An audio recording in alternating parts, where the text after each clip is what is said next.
Assalamualaikum warahmatullahi wabarakatuh. Pada PJJ hari ini, materi yang akan Bapak sampaikan yaitu pelatihan dasar penanggulangan bencana. Manajemen penanggulangan bencana. Definisinya, segala upaya atau kegiatan yang dilaksanakan di dalam rangka pencegahan, mitigasi, kesiapsiagaan, tanggap darurat, dan pemulihan bencana yang dilakukan sebelum, saat, dan setelah bencana. Manajemen penanggulangan bencana diselenggarakan oleh 3 pilar, yaitu pemerintah, masyarakat, dan dunia usaha. Pelaksanaan penanggulangan bencana dibedakan dalam 3 tahap. A. Tahap pra-bencana. B. Tahap tanggap darurat. C. Tahap pasca bencana. Tahap pra-bencana dibagi menjadi 2. 1. Situasi tidak terjadi bencana. Yang kedua, situasi terdapat potensi bencana. Tindakan-tindakan yang dapat dilakukan pada situasi tidak terjadi bencana yaitu perencanaan, pencegahan, pengurangan risiko, diklat-diklat penelitian, dan perencanaan tata ruang yang peka terhadap risiko. Sedang tindakan yang terdapat potensi bencana melalui mitigasi, peringatan dini, dan kesiapsiagaan. B. Tahap tanggap darurat. Pada saat bencana masuk, yaitu pada tahap tanggap darurat, hal-hal yang dilakukan adalah sebagai berikut.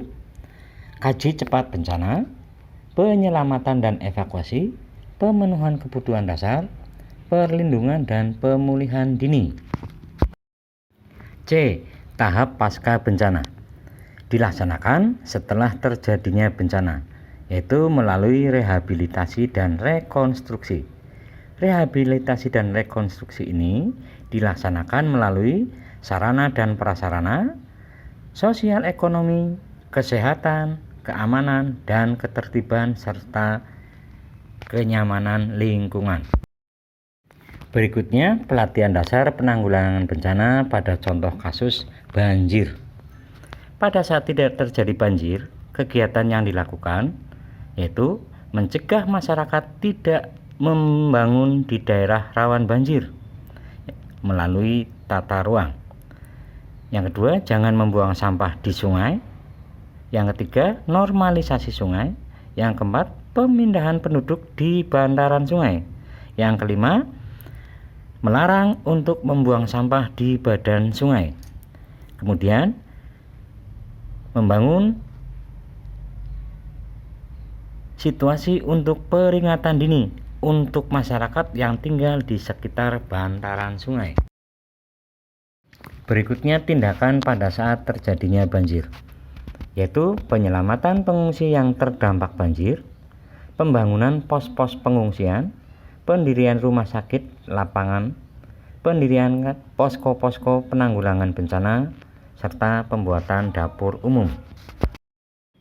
Berikutnya, pada saat banjir usai atau setelah bencana, kegiatannya antara lain: 1. Rehabilitasi sarana dan prasarana yang rusak. Yang kedua, pembersihan lumpur.